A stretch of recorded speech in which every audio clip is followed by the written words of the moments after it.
এই যে সেই ভাইরাল দুবাই চকলেট, যেটা আমি স্পেন থেকে কিনেছি এবং এটা স্পেনেই তৈরি। দুবাইটা খাওয়ার আমার সৌভাগ্য হয়নি, তো এইটা টেস্ট করে দেখি কেমন লাগে।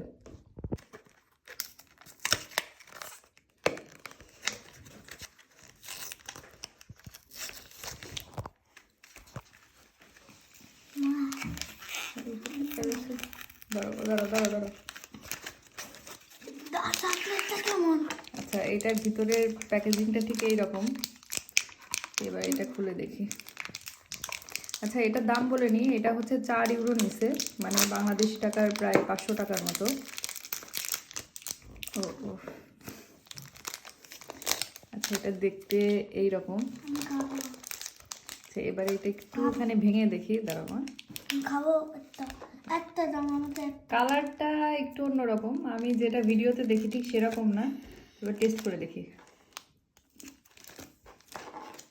মজা আছে। মজার, বেশ ক্রাঞ্চি, চকলেটটা খুব রিচ এবং মজা।